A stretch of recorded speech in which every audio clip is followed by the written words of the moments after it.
Here's a clip of James Buster Douglas 2 years before he faces Mike Tyson. Now let me know if something looks familiar to you. Effective. The right hand's not been landed. Left hook or a right cross. Landing these. Oh, nice uppercut by Buster Douglas. Look at this. Mike Tyson versus James Buster Douglas is one of the, you know what? It might be the biggest upset in boxing history. Definitely top 2 or 3, but most people consider it the biggest upset. You know, so much so that no casinos were even putting bets on it. One casino, just one casino actually put a bet on it. The odds were 42-1 for Tyson. That's how much of a washout they thought this was going to be. And a lot of people after that fight thought that, well, it was a fluke. Tyson wasn't prepared. He took it lightly. This, that. They thought it was a fluke.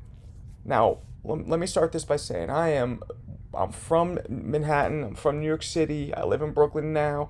I was one of the biggest Tyson fans. I'm from the hood as well, and Tyson represented the hood, making it to all of us from the hood. He represented it, so you had to root for him if you came from New York City, especially from the hood. So let me start by saying I was a huge Tyson fan. But over the years, and the more, as I progressed through my own boxing career, and the more I knew about boxing and fighting and life, I started seeing that fight wasn't really a fluke. Buster Douglas beating Mike Tyson wasn't a fluke. There was a method to the madness. I'm going to break down exactly what I think happened to create that perfect storm. A lot of people consider James Buster Douglas just a journeyman.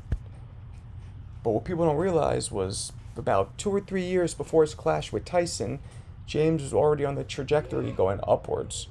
He started really getting his stuff together and really focusing on his craft. A lot of people say that Tyson's fight against Michael Spinks was the peak of his career, where he looked the most amazing. And then a lot of people think that after that, his marital troubles, switching promoters, leaving Kevin Rooney, switching trainers, all the other things in his personal life started affecting him. You know, people think that Tyson peaked in his prime, and he was only about 23 years old at the time, which is rare. But he was always a really, really fast learner, and he was always way more mature beyond his years, physically and mentally. So just 1 year before the loss to Douglas, 1989, Tyson started showing chinks in his armor against England's Frank Bruno. Tyson got hit more than he's ever been hit before in this fight and looked the most vulnerable he's ever looked. Standing for him, he get tagged again by a right hand. He's trying to hang on to Mike and hit. Mike is just looking for an opportunity to cut loose, and Richards, but distractions have been answered as Tyson attacks. Bruno doing everything.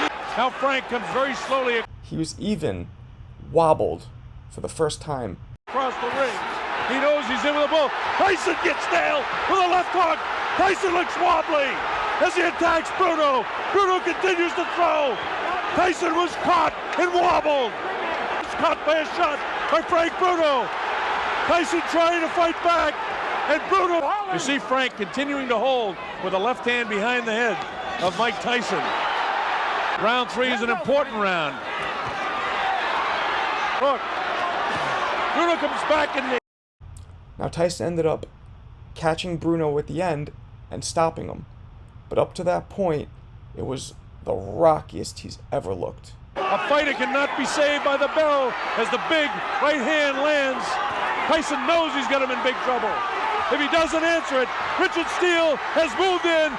Now Buster Douglas, on the other hand, continued his ascension up. He dominated Oliver McCall, literally the last fight before he ends up facing Tyson. Now Oliver McCall, for those of you who don't know, was a chief sparring partner for many years for Mike Tyson. Leading into the Buster Douglas fight, Tyson once again brought in Oliver McCall as his chief sparring partner. Tyson also brought in rugged former heavyweight contender Greg Page, who in the famous leaked video actually drops Mike Tyson in sparring during his training for the upcoming Buster Douglas fight. This is one of the few times Tyson's ever been down in sparring, and at that time he hadn't even ever been down during a fight. There you go. Keep going. Time to finish next time. Tyson got down. ページの右フックがカウンターパンチとなってタイソンの左顔面を捉えた。密着カメラは見た。 And now, just months prior to this, funny how common opponents sometimes do tell a story. Buster Douglas, his last fight before he faces Tyson is against Oliver McCall. And Buster Douglas looked amazing against Oliver McCall and really put it on him. Bit of a brawling round. Well, Douglas now is trying to say he knocked him down with the jab several times. For a really big man, Buster doesn't. No, but he stepped across and threw it with conviction. Buster Douglas's fight right before Oliver McCall was against former heavyweight champion of the world, Trevor Berbick. This is a guy who, if you guys remember, Tyson knocked out to become the youngest heavyweight champion ever. And just like Buster Douglas's career was going in this upwards path, it continued against his fight with Berbick. Buster Douglas looked amazing with speed, power, vicious combinations, all the stuff that he ended up bringing up against Tyson. When he sees an opening, he'd love to let that right hand go because the way Douglas is holding that left hand down, he's wide open for a right hand, but it's actually because the left hook was more effective. Trevor Berbick when he gets pushed back that time, and now Berbick on the receiving end of some pretty good shots here. It looks like he's off balance. I mean, he doesn't get the Trevor Berbick. The time he's nailed with both the 34, not easy to get into the kind of shape that he needed to get fighting a younger guy right in the prime of his career at age 28.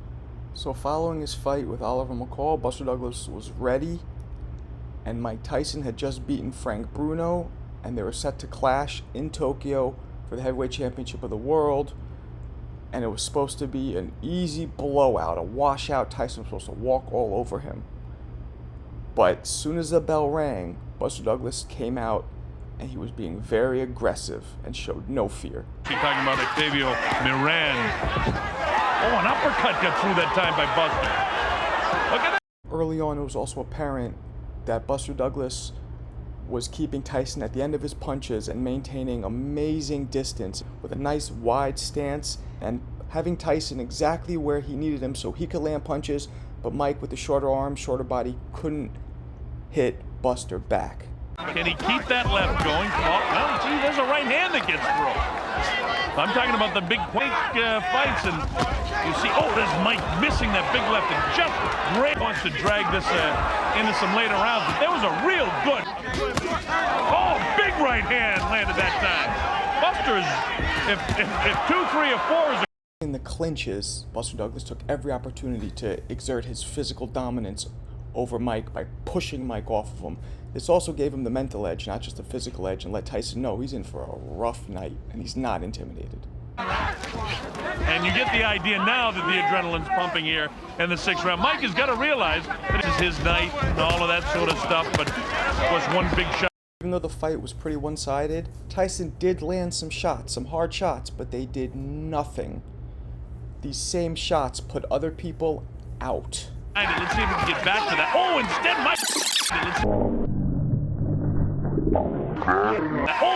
Mike lands. That same exact shot landing flush on the chin of the White Buffalo Francois Botha.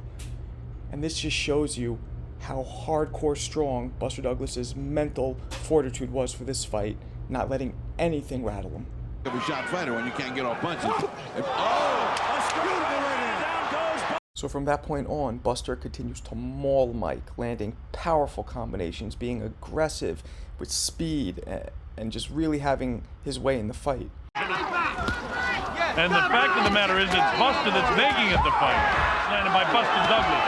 And if Buster was out of gas in the early going of this round, he's got it back together in the late portion here.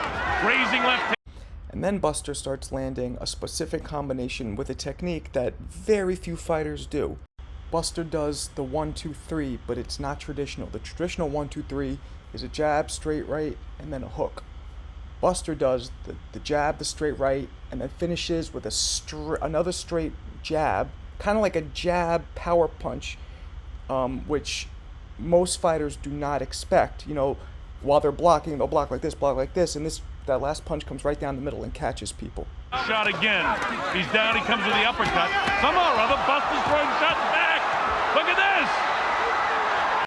Now again, pay close attention to how Buster pivots into the southpaw stance to get maximum leverage as he throws his left hand as kind of a jab slash overhand right, going like this. And then his momentum swings him this way, and then he pivots back and throws the other punch, and his momentum swings him this way into the right hand, which puts him back into the conventional stance.